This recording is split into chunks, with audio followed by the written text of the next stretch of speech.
Hello everyone, welcome to Compulsion Career Point. आज हम लोग इलेक्ट्रोस्टैटिक चैप्टर से एमसीक्यू प्रश्न देखेंगे। जो ये पार्ट 2 है, इससे पहले मैं पार्ट अपलोड कर चुका हूँ, आप उसे अवश्य देखें क्योंकि वहाँ से भी उस सेशन से भी आने के चांसेस हैं, अब इस सेशन से भी आने के चांसेस हैं। अगर आप ये 30 प्रश्न कर लीजिएगा, आपको इस सेशन से यानी कि 2 सेशन मिला के आपको 3 मार्क्स फीस में कोई रोकेगा नहीं। आपको 100% इसी सेशन से पूछे जाएंगे, ये 2 सेशन से पूछे जाएंगे। मैं सारे के सारे चैप्टर से एमसीक्यू प्रश्न करवा रहा हूँ। आपका 2 चैप्टर और बचा हुआ है, एक बचा हुआ लाइट का, एक बचा मैग्नेटिज्म का, उसको 2 करा दूंगा एमसीक्यू। उसके बाद आपको डेरिवेशन कराऊंगा जो आपको एग्जाम में आने के चांसेस ज़्यादा रहेंगे 1 बाय 1 करके। तो सेशन को शुरू करते हैं।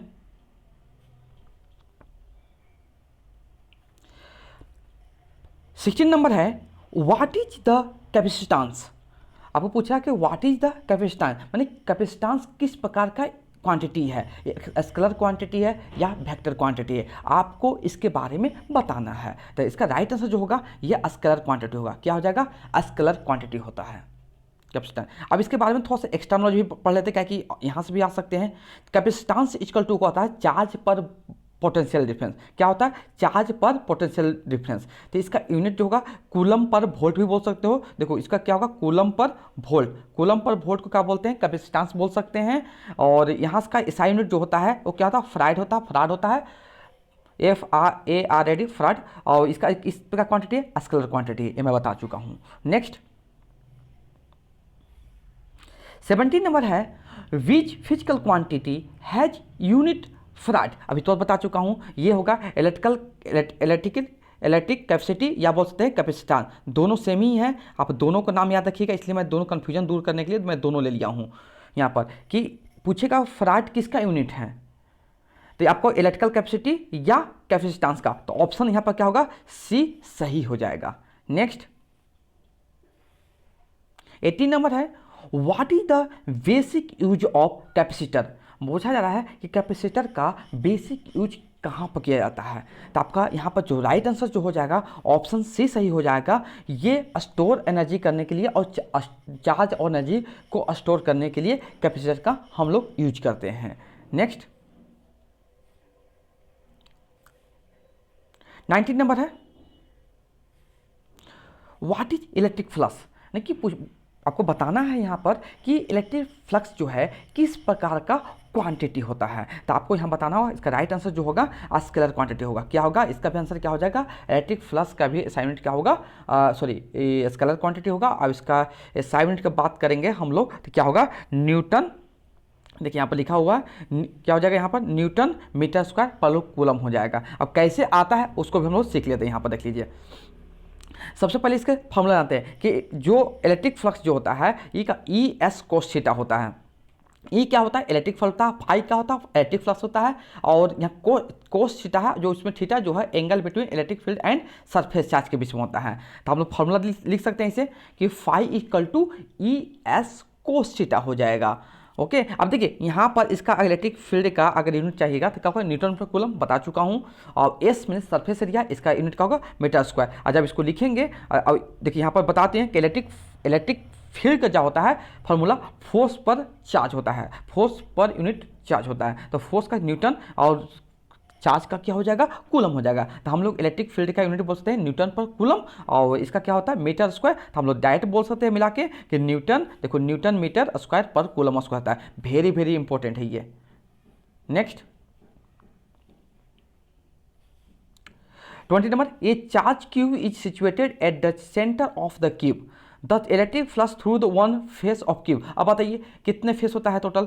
क्यूब में 6 फेस होते हैं। आपका एक फेस के पूछे जा रहा है। अगर मैं टोटल पूछूँ, टोटल कितना होता है बताओ?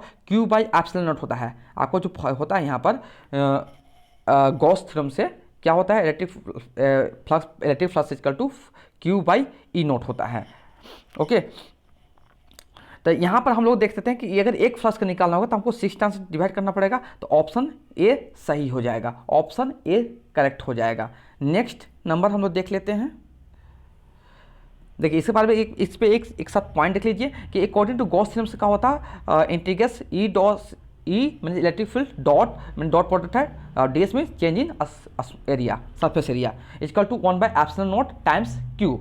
ओके, तो ये याद कर लीजिएगा, क्योंकि ये डायरेक्ट पूछा जा सकता है कि आपको गॉस थ्योरम का क्या फॉर्मूला बनेगा, आपको ये लिखने के लिए बोल देगा। अगर ये गिवन रहेगा आपको इसको आपको राइट करने के लिए बोल देगा। Next 21 number, according to Gauss law the electric field of infinite long straight wire is proportional to. ये पूछा जा रहा है जब तक आपका इसका इलेक्ट्रिक फील्ड का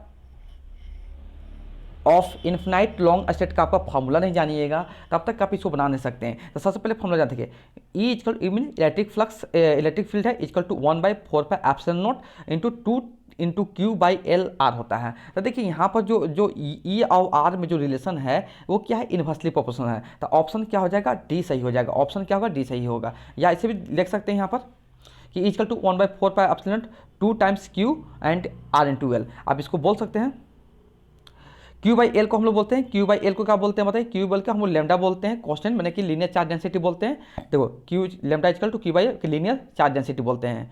ओके, तो ये देखिए ई और आर में क्या रिलेशन है, इनवर्सली प्रोपोर्शनल है। तो क्या होगा, ऑप्शन क्या हो जाएगा, ऑप्शन यहाँ पर क्या हो जाएगा, ऑप्शन आपका डी सही हो जाएगा। नेक्स्ट 22 नंबर, अब देखिए यहाँ पर इलेक्ट्रिक फ्लक्स एट 90 डिग्री, मैंने कि परपेंडिकुलर पूछेगा, नॉर्मल पूछेगा कि इलेक्ट्रिक फ्लक्स 90 डिग्री पर या नॉर्मल में या परपेंडिकुलर या 90 डिग्री पर क्या होता है। तो आप लोग जानते हैं कि इलेक्ट्रिक फ्लक्स इक्वल टू क्या होता है, phi equal to E A cos theta होता है, या आप ऐसे लिख सकते हैं phi equal to E S cos theta होता है। आप इसको भी लिख सकते हैं कि एस में से एरिया होता है, सरफेस एरिया होता है, यहाँ भी एरिया होता है। तो आप यहाँ थीटा की वैल्यू जो है 90 डिग्री दिया, पुट कीजिएगा इस पर, phi equal to E A कोस 90, और कोस 90 की वैल्यू हम लोग जानते हैं कितना होता है, 0 होता है। तो पुट करेंगे तो इलेक्ट्रिक फ्लक्स जो होता है 90 डिग्री पर कितना हो जाएगा, क्या होता है, 0 हो जाएगा। नेक्स्ट 23 नंबर, बहुत इंपॉर्टेंट वाला, वेरी वेरी इंपॉर्टेंट है, इसको याद करके चले जाइएगा। Electric flux due to uniformly charge thin spherical shell.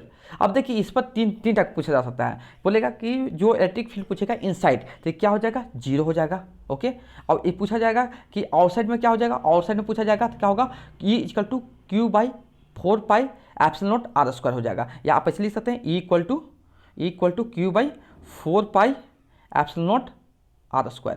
तो ये कैसा प्रोपोर्शनल है, ई और आर में बताइए, इनवर्सली प्रोपोर्शनल है। तो आप इसको भी याद रखिए कि E directly proportional to 1/² of the distance between them. Okay, इसको याद रखिएगा।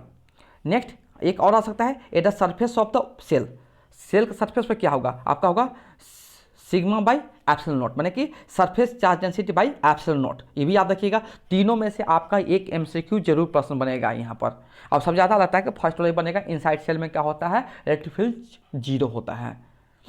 Next 24 number, what is net torque on an electric dipole in electrical field maximum.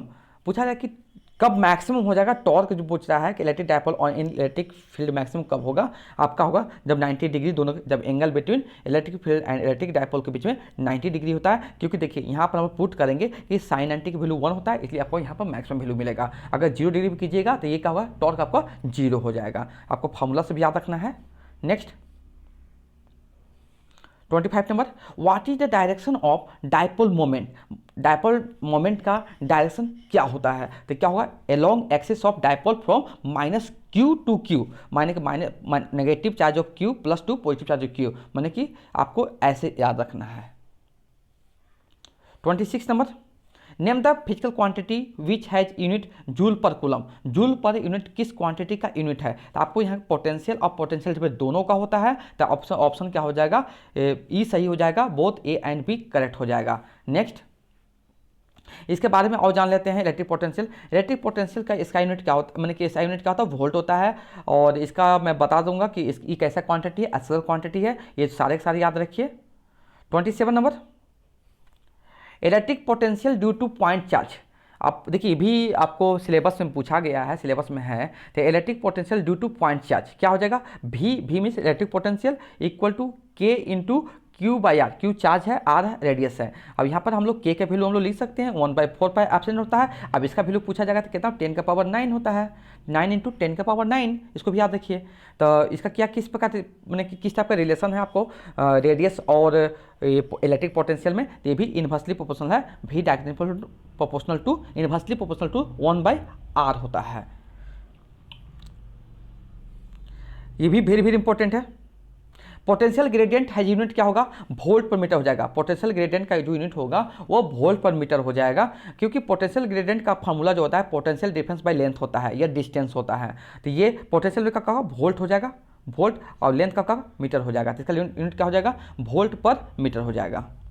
29 number, what is the net charge on charge capacitor, क्या हो जाएगा इसका right answer, 0 हो जाएगा। अब देखिए लास्ट, देखिए आज का है कूलम्ब्स लॉ।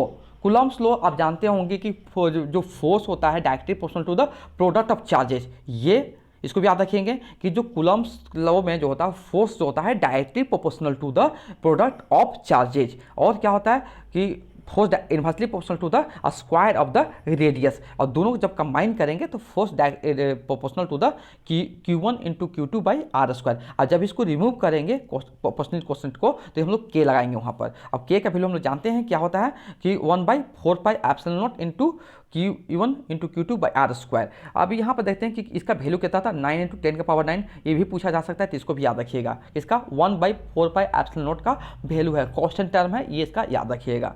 आपको पूरा का पूरा इलेक्ट्रोस्टैटिक से जितने भी एमसीक्यू प्रश्न बनते थे, आपको इंपॉर्टेंट एमसीक्यू बनते थे, मैं सारे के सारे करवा दिए हैं। क्योंकि देखिए जितना आप डीप में एमसीक्यू प्रश्न पढ़ोगे ना, आपका एक भी प्रश्न छूटेगा एग्जाम में। इसलिए मैं सोचा कि चलो एमसीक्यू आपका ऐसा एमसीक्यू करवा दिया जाएगा कि जो अगर वीक हैं चाहे स्ट्रॉन्ग जो भी हैं, आप सारे को सारे याद कर लीजिए। एक बार पढ़े हुए रहेंगे तो आपको वहाँ एग्जाम में स्ट्राइक हो जाएंगे। तो सेशन को अच्छे ढंग से समझिए, याद करिए, और अपने एग्ज़ाम को और भी बूस्ट कीजिए। Okay, thank you so much for watching my video.